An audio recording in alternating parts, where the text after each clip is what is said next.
You're entering a place, an unknown dimension. A dimension where thoughts become reality. Join us while we visit 4 professors and see how they really feel. Come inside and experience the Fisher Zone.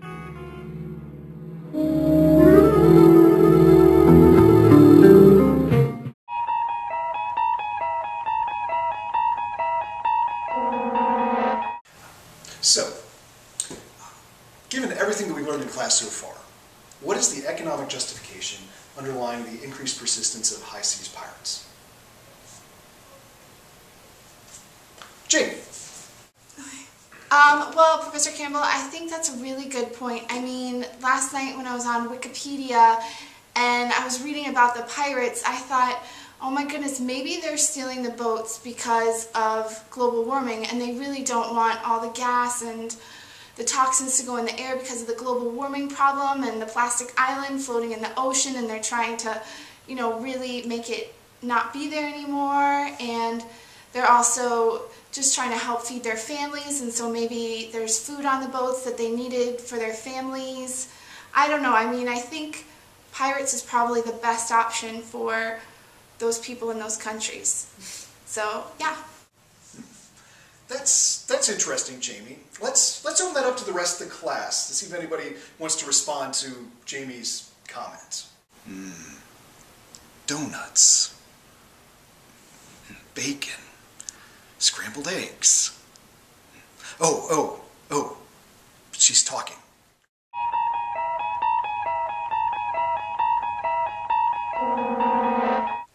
So in 2001, can somebody tell me what was Enron looking to do in India? Charlie?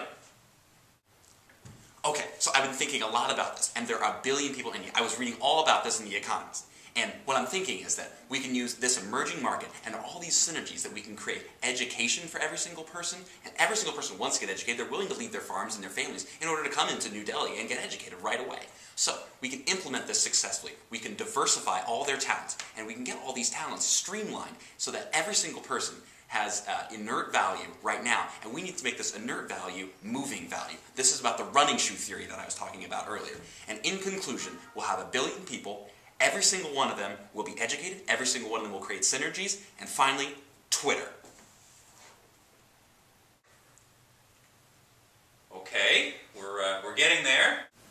What the f*** is this crap? Man, the standards in Fisher are going down. This isn't a -2, this is like a -20. If I get any more of this shit, I'm quitting the rest of this f***ing class.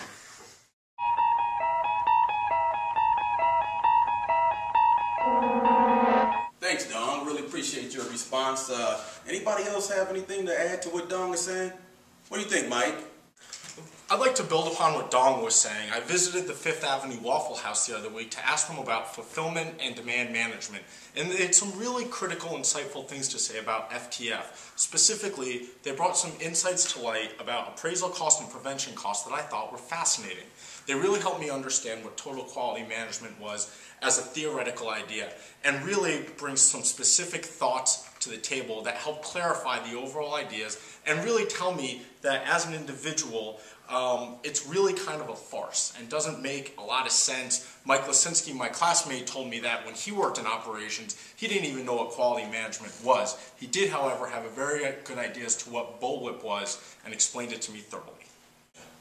Oh, that was a good response, Mike. I really appreciate that. But I want to see if anyone else wants to add to what you were saying. The heck was that response? I really could go for a McDonald's this evening. A 2 all-beef patty, special sauce, lettuce, cheese, pickles, onions on a sesame seed bun. With a large fry and a strawberry shake. I think that sounds like dinner tonight.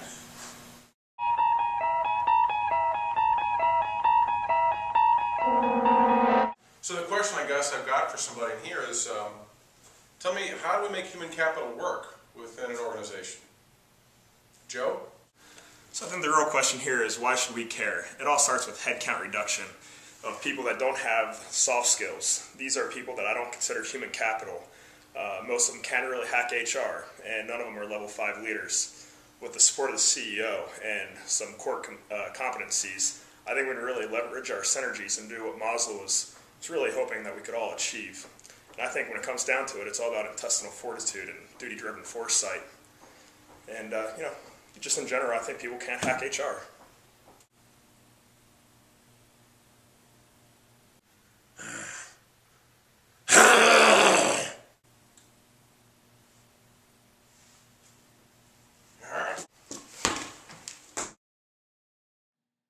You've just experienced a place, an unknown dimension, a dimension where thoughts become reality. Join us next time as we meet more professors and see how they really feel. Come back and experience the Fisher Zone.